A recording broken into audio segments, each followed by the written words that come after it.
Howard Springs. Does this not sound like a mental institution or a rehab facility or some other shitty place you don't want to be? So they're like, let's just throw a good sounding name on them to make it sound less shitty. If the name is followed up by springs, fields, or acres, just a little hint, you probably don't want to be there. Fortunately or unfortunately for some, this is not an institution, but Australia's very own quarantine camp. Jesus, look at the size of this thing. Compare them to the parking lots in there, it look like they're pretty good sizes by themselves. Surrounded by fences within more fences, Howard Springs, it's your home away from home. We were told this facility is for people entering from overseas or travel, but that looks like that might not be entirely true. I'm going to play a video for you to watch by a local resident that was taken to Howard Springs. And not because she had COVID, and not because she was traveling or overseas, but just because she came in contact with someone that had COVID.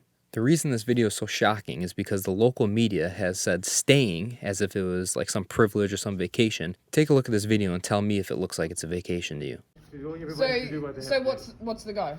Alright, first off, this guy looks like the guy that's slowly walking around a corner with a syringe while you're being held down by two other guys for not taking your meds that day. So this, I'm going to give you a warning, yeah? It's an official warning that you have to stay on the balcony and obey the rules while you get, yeah?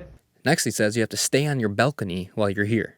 This is lining up already to be a great vacation. Yeah, but you can't leave your balcony to go to the fence to talk to somebody else. You can't leave your balcony and you can't go talk to someone else. What kind of vacation did I sign up for? Next time it's a $5,000 fine.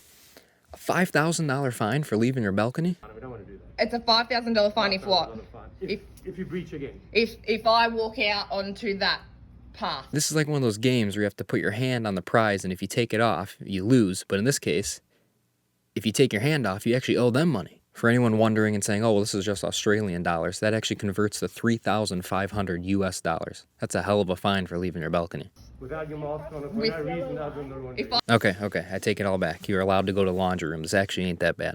I wonder if there's just absolute ragers at night in the laundry room, like they're all excited they found a loophole. We could even do that now, but we're giving the warning first. Have a chat with you because it's a big fine. Well, at least they know it's a big fine.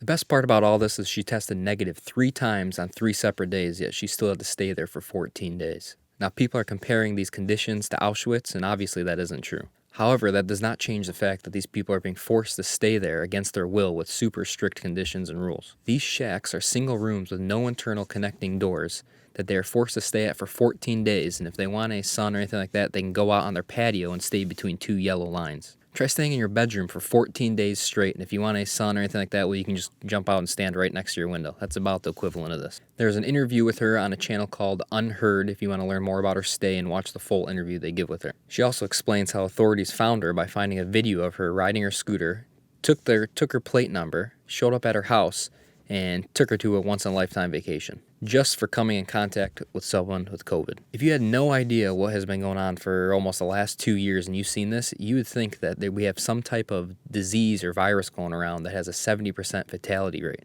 What do you think? Is this a little too harsh? If not, why not?